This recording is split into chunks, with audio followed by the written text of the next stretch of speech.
Cabalza. Siya po ang Pangulo at founder ng think tank na International Development and Security Cooperation, IDSC. Isa pong security analyst at nagtuturo din sa University of the Philippines. Good morning po sa inyo, Dr. Cabalza, si Xander po at si Angel. Good morning po. Hi, good morning Sir Xander and Ma'am Angel. Maraming salamat sa pag-imbita mo sa akin. Opo, Dr. Chester, gusto lamang po natin malaman kung ano po yung implikasyon ng nangyaring banggaan ng dalawang barko ng China sa kakahabol po sa ating PCG vessel dyan po sa Bajo de Masinloc.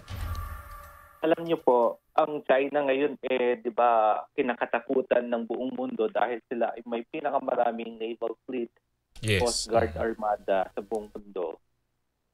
Tapos ganun yung nangyari kahapon. Ano ang ibig sabihin?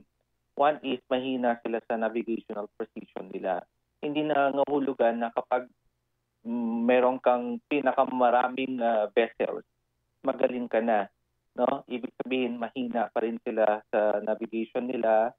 And secondly, yung strategy nila, hindi pa rin ganun world class at hindi rin siya tested. So wala ngang digmaan pero nagkakabanggaan sila. So anong ibig sabihin nun? Mahina, hindi sila naval power. No, kaya minsan ito yung mga myths, no, na nakikita natin na ang ginagawa kasi ng China is power projection. Pinapakita nila sa buong mundo, marami kaming mga armas at kagamitan, pero sa totoo lang hindi sila tested. So anong nakita natin dito sa puwersa ng Pilipinas? Maingat sila, very precise, and at the same time, scientific yung kanilang mga navigational measurements, no? Ibig sabihin, actually, ang gagawin talaga nila, babanggitin tayo Ilang beses na natin pinakita sa buong mundo na magaling talaga itong mga Coast Guard at Marines natin, no? Halimbawa, at saka pagdating sa mga strategiya, maraming napupulot yung China sa atin. Halimbawa na lamang yung rotational supply natin. No? Ilang beses nilang binatter cannon tayo, binangga tayo, pero meron ba silang narinig sa atin? Nag-counter ba tayo? That is strategic patience. No, hindi mo makikitaan sa lahat ng mga Coast Guard or mga sundalo yung ganyang values at defense formation. Very mature yung pinapakita natin. Secondly, yung lawfare, yung legal approach natin. And as advocate of maritime rules-based orders, hinangaan tayo ng buong mundo dyan. Kahit na tinitira, sinasagasaan tayo ng China, anong ginamit natin? Yung utak natin. Pinakinggan tayo ng buong mundo. Gamitin natin ang international law. Ngayon, lahat ng mga universidad at mga defense academies sa buong mundo, binabasa nila ang 2016 Arbitration Award. So, nakita natin dito, sa pangyayari kahapon o isang araw na yung pagbangga ng naval warship ng China saka yung kanilang Coast Guard talagang projection lang. So anong gusto nating mangyari? Very barbaric yung pinakita nilang code of conduct. Hindi dapat mangyari yun doon sa loob ng exclusive economic zone natin. Kaya nga gusto sana nating mangyari, magkaroon na ma-finalize na itong code of conduct. Dahil ito ang magpapatunay at mag-guide sa lahat ng mga bansa dito sa maritime domain natin kung paano gumamit ng dagat at ano ang tamang posture at behavior ng mga bansa para hindi sinasadyang banggain. Kasi alam niyo yung gagawin nila, more than the gray zone tactic babanggain talaga nila tayo. And that is violent. And that is against international law, international rules, based order, and that is against human rights. Yung binabang... Go ahead po, Doctor. Go ahead po. Yun ang mga hindi nila maintindihan kung bakit paulit-ulit nilang ginagawa. At sana this time around, hindi itolerate ito ng buong mundo. No? Kaya kailangan makita natin dito yung accountability ng China. Dahil ang nilabas nila dun sa news nila, they were behaving and lawfully abiding laws when in fact they are illegally encroaching our exclusive economic zone, that is Scarborough Shoal, very close to Zambales. Yes. Sige po. Opo. Binabanggit niyo po kanina isa ho sa pwedeng maging solusyon para po matigil itong pambubuli ng China, yung finalization ng Code of Conduct sa South China Sea or West Philippine Sea. Papaano po yun mafa-finalize kung ang China po ayaw namang sumama sa mga meetings? Okay. Well, meron pong mga pwedeng alternative ways, no, kung paano natin gagawin yan. Yung Code of Conduct na iniisip kasi ni China is a multilateral formulation of the Code of Conduct. Mm-hmm. No? Sila yung upper hand doon. Nandun lahat yung claimant countries, tapos sila. Pwede rin kasi ngayon, uso ngayon sa diplomasya yung minilateralism. Ano po yun, sir? Mm-hmm. Minilateralism. Okay. Minilateral. Mm-hmm. Pwede yung mga claimant countries within Southeast Asia lang. Mm-hmm. Halimbawa, Philippines, Vietnam, Brunei, Malaysia. Isama na natin si Indonesia kasi may problema sila sa Natuna Islands nila with China. O kung gusto sumama ni Taiwan. So kahit tayo muna ang bumuo ng Code of Conduct. Tapos, pag na-finalize natin yun, i-implement natin within our own metes and bounds and maritime domains. And then that's the time we can influence China kasi meron na tayong meron na tayong existing na minilateral Code of Conduct among claimant states. Then we pressure China. No? Ang question na lang doon, will other Southeast Asian claimant states in the South China Sea mag-agree ba doon? Kasi nga, syempre, tingnan din natin yung laro ng politika, no? Kasi yung iba nakadepende sa ekonomiya sa China, and definitely China will lobby to their diplomats and to their government, no? So, yun yung mga pwede nating tignan. But, sinasabi ko rin sa media, in local and foreign media, sana tapusin na ni Malaysia yan as host of ASEAN. Pero ilang months na lang ipapasa na nila sa atin yung chairmanship ng ASEAN. Mm-hmm. And I think yun yung sinasabi ng ating Pangulo na by the time that we will chair the ASEAN Summit, yun yung isusulong niya. And kung hindi mag-work out yung multilateral na kasama si China, gamitin natin yung multilateral spade natin. Sanay ng Pilipinas dyan kasi yung trilateral cooperation natin, which is a form of multilateral diplomacy, yung Treaty of Amity and Cooperation with Indonesia and Malaysia doon sa South naman, doon sa Mindanao, very successful yan. Isa yan sa model sa buong mundo. So hindi na bago sa atin ito. Itong multilateral formation of dialogues and diplomacy. We can foster, we can encourage this to happen if we wanted to succeed the finalization of the Code of Conduct.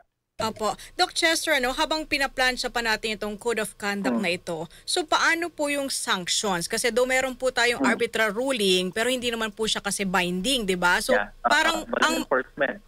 Mangyayari purot hain lang tayo ng diplomatic protest. So parang hindi po nadadala kasi parang hindi napapatawan ng parusa ang China sa kabila po ng kanilang ginagawa. Okay, very good question po. Kaya nga po doon sa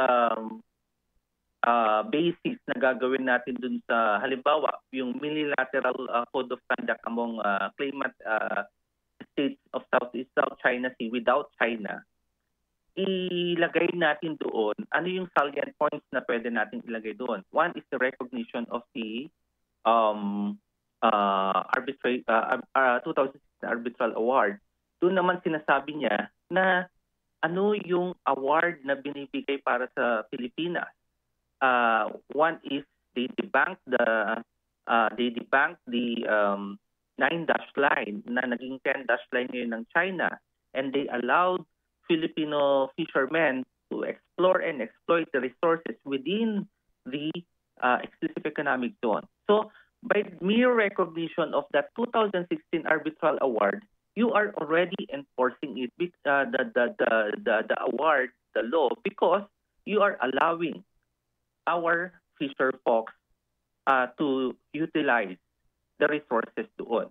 So kapag ni-recognize yan ng ASEAN, then definitely dami yung maniniwala sa buong mundo and they will have to support our claims, and that is a mere execution or enforcement or implementation of the law itself.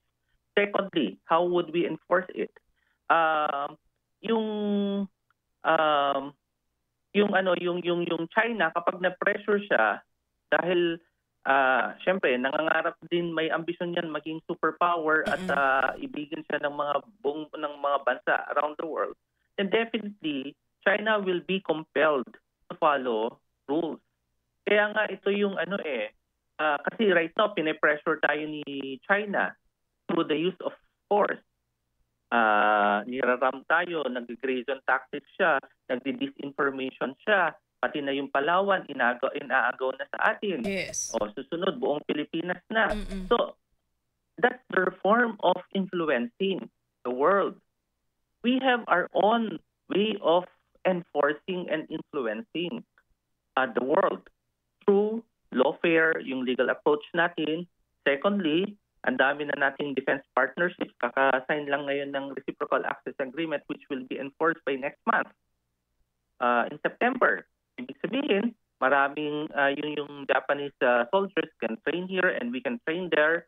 Nasa First Island Chain tayo at marami pang gustong bansa na makipaglagda ng defense partnerships with us. Nandyan si France, si UK and so on. So dahil dumami na yung defense cooperation natin.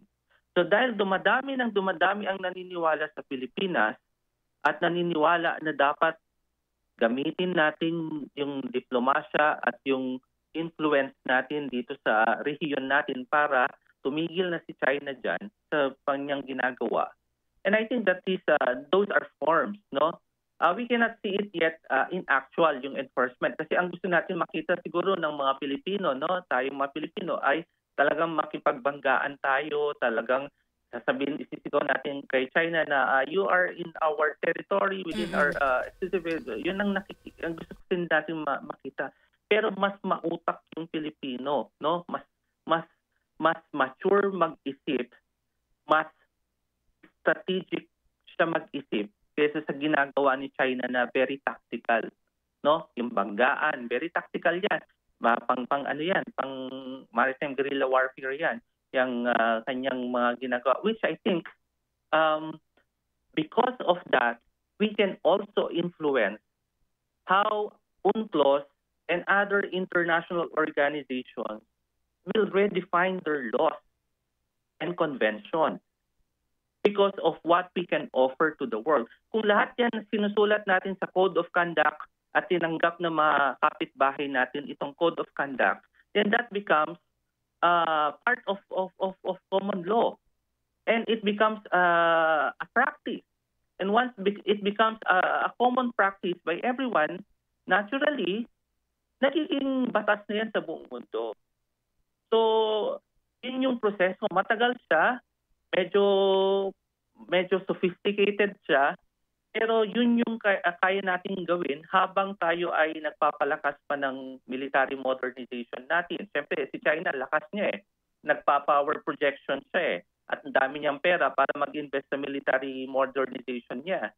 Pero ang nakita natin noong 2 days ago, talagang mahina pa siya. Wala siyang war experience, mahina ang kanyang maritime strategy, at hindi siya naval power.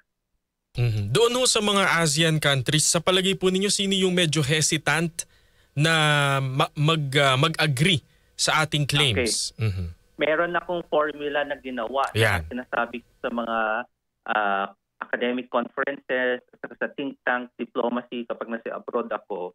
Ang ino-offer kong solution is 5-2-3. Yung 5 countries sa ASEAN, ito yung may problema with China because of their maritime insecurities in the South China Sea. Yan si Philippines, si Vietnam, Brunei, Malaysia, and Indonesia. Ngayon, halimbawa, nakapagsulat na tayo ng Code of Conduct. Di mas maganda para gamitin natin amongst ourselves. Enforceable naman yan amongst the maritime boundaries ng bawat bansa na yan, 'di ba? Ang independent pagdating sa South China Sea issue are Singapore and Thailand. No?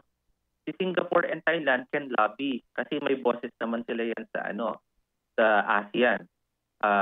Yung ASEAN ipinanganak sa Thailand, si Singapore ang pinakamayaman na bansa sa ASEAN. So they can lobby. Ang medyo tied up with China are Cambodia, Myanmar, and Laos because of their economic dependence with China. At parang madalas din ang military exercises ng Cambodia at ng China. No? Sa tuwing nakakaroon tayo ng balikatan exercises, ginagawa rin ng China sa Cambodia.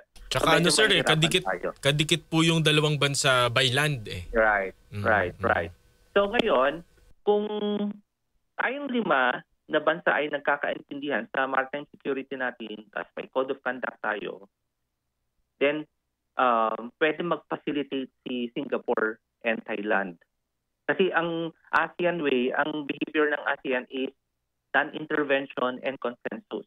Diba yan yung ugali natin? No? We cannot impose to any country in ASEAN, member states in ASEAN, because that's our values, yung ASEAN values natin. So itong dalawa, pwede sila yung bridge para influensyahan yung tatlo. O teka, ASEAN tayo. Gusto natin ASEAN centrality. Gusto natin maging relevant ang ASEAN. Gusto natin na mas matibay ang association natin na may iisang boses tayo. No? I was in Vietnam last month, tapos may isang Cambodian na speaker doon. Ang kanyang tema na sinasabi lagi ay ASEAN centrality. O ngayon, this is ASEAN centrality on maritime security. Isa lang dapat ang boses natin. Ngayon, kung matanggap ng 3 bansa na yun, Cambodia, Laos, Myanmar, then I think that is a revolution and that is a milestone for ASEAN itself. Kasi nakapag-decide tayo, finally, para sa ASEAN. Remember, why we internationalize our case with China. The first organization that we asked for assistance was ASEAN. Kaso ni-reject tayo ni ASEAN noong 2012 nung banggaan si Scarborough Shoal with China. Hindi tayo pinakinggan ni ASEAN because at the time, maritime security was not part of our vocabulary yet, was not part of the priority and the regional interest of ASEAN. So ginawa ni President Pinoy, pinakyat niya ngayon sa UN ito, in-internationalize niya. Salamat sa Diyos at nanalo tayo sa 2016. And all of a sudden, our neighbors in Southeast Asia started to rethink their policy on maritime security. Dahil ang napansin, halimbawa, mga kaibigan natin from Malaysia and Cambodia, they were also complaining about China, even with all the Chinese money that are being poured in their countries. Mukhang binubuli pa rin sila ni China sa kanilang mga military interest at saka sa South China Sea issue nila. So ibig sabihin, hindi nangangahulugan na kapag si China ay sumuporta sa ekonomiya nila, ay hindi na nila ipaglalaban yung kanilang national at maritime interest. So yun ang problema ni ASEAN ngayon. Plus, may white elephant in the room. Ano po yun? US. Si US. Kaya hindi tayo masyado pinapakinggan ng kapitbahay natin sa Southeast Asia kasi alam nila ang Pilipinas ay akala nila pawn tayo ng US, akala nila kung anong sinasabi natin ay galing sa Estados Unidos. Gusto nating iparating sa mga kapitbahay natin that we are a sovereign state with our own national interest. No? Yes, it's true, we are an ally with the US, pero hindi nangangahulugan na lahat ng sinasabi o dinidikta nila ay ginagawa natin. May sarili tayong pag-iisip. Ang nangyayari sa ngayon, sila ang sumusunod sa atin. Sila yung nakikiride on sa mga strategies natin. Dahil ang mga Pilipino ay matatalino, magagaling mag-isip ng estratehiya at kung anong meron tayo, yun ang ginagamit. At buong mundo ay naniwala sila sa atin dahil sa galing natin since 2016 because of that arbitral award, itong shift in our strategy when it comes to territorial defense and external defense sila nagsi-self-reliant defense posture tayo, and all of a sudden, yung comprehensive archipelagic defense doctrine natin, ginagamit natin, and all of a sudden, the US is trying to bandwagon with us because they need us. So yun yung sabihin natin sa mga kapitbahay natin at kay China. Apo. Dr. Chester, tingin niyo po ba yung ginawa po ng China parang tinitrigger lamang po nila si Pangulong Marcos? Kasi what if meron pong mamatay na Coast Guard personnel doon sa nangyaring trahedya o insidente sa Bajo de Masinloc? Meron po kasi statement dati si Pangulong Marcos na ipapatupad niya po ang Mutual Defense Treaty sa pagitan ng Pilipinas at Estados Unidos kung may mamamatay na Filipino servicemen sa West Philippine Sea. Tama po kayo doon, no? Pero si China nag-iingat din. Yung kay Pangulong Marcos muna. Yes, tututuhanin po niya 'yan dahil una nakakuha siya ng commitment from the US, no, na gagawin nila. Pero ang katanungan doon, kung sakaling nangyari, halimbawa, ang tanong nga dito kunwari hindi tayo nakailag doon sa collision nung 2 days ago at binangga talaga tayo. Ang issue na naman na pag-uusapan natin is the invocation of the Mutual Defense Treaty. Diba? Yan ang magiging palaman ng mga news natin ngayon. Ngayon, si President Trump at ang US ba, paninindigan nila yung pagtulong nila sa atin? Yun yung unang katanungan natin. Hindi siyempre natin masagot yun dahil hindi naman yun ang nangyari nung 2 days ago. No? Kahapon nandun ako sa isang conference. May mga bisita from Heritage Foundation. At ang sinasabi ng mga Amerikano ngayon, yes, yung focus na namin ay Indo-Pacific at tutulong kami dito sa Pilipinas. Babawasan na namin ang pagtulong sa Europe at sa Middle East at ifo-focus dito sa yun ang sinasabi nila. Pero hanggat hindi pa nangyayari yun, na wala pang katiyakan na nangyayari dito, then definitely hindi pa natin dapat panghahawakan yun. Although nandoon, yung verbally, nandoon yung kanilang sinasabi. But at the same time, nandoon na yung intent nila kasi ang focus ng Amerika na ngayon is Indo-Pacific. Although nakahawak pa sila sa Europe at sa Middle East. No? Secondly, ang doon sa katanungan ninyo kanina na si China ba, ano ang gagawin niya? Definitely, sinasadya niya mangyari yung banggaan. Actually nga, hindi nga sadya. Talagang ang gagawin nila anong 2 days ago is talagang babanggain nila yung barko natin. Coast Guard natin. No? Oo. So, nagkataon lang na nakailag tayo dahil very, very prepared and ready naman yung ating Coast Guard. Kaya hindi nangyari yung binabalak nila. Ang nangyari, sila yung nagkabanggaan. And I think that is a big challenge for all of us now on how do we improve our national security infrastructure, how we modernize it, how do we improve yung self-reliance defense posture natin, no? Opo, siguro po last question na lang po, Dr. Cabalza. Ano ang dapat na maging aksyon ni Pangulong Bongbong Marcos kung ganito lagi ang ginagawa sa atin ng China? I think yung next year would be a very challenging year for the Philippines for the 2 reasons. One is we will become the chair of ASEAN. Yan. No? And naturally, yung maritime security and with issues with the rival superpowers between the China and the US, talagang nakafocus ang buong mundo sa atin kung paano natin lalaruin ito. And this will be a redeeming factor for President Marcos on how he will redefine our foreign policy. No? Siyempre, ayaw na natin muna banggitin yung what is happening in the local politics. No? Another survival mode na yun. No?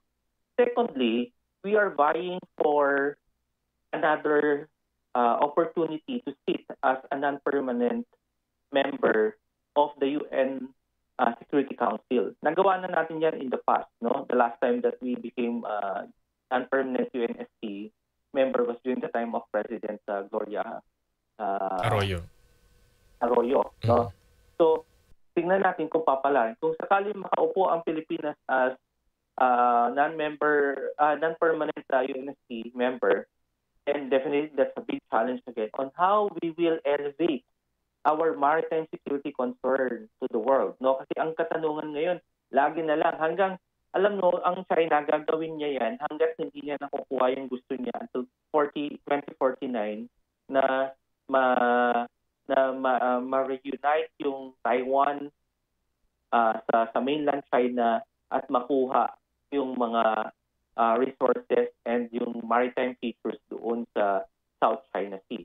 So habang ginagawa niya yun, dapat mag-isip na tayo ng ang ating gobyerno at ang ASEAN ngayon to become relevant. Yun naman yung sinasabi ng Prime Minister ng Singapore. Gusto niya maging relevant ang ASEAN sa buong mundo. Then let's make use of maritime security to ASEAN to become more relevant. Kasi alam po ninyo, tayo ang sentro ng Indo-Pacific.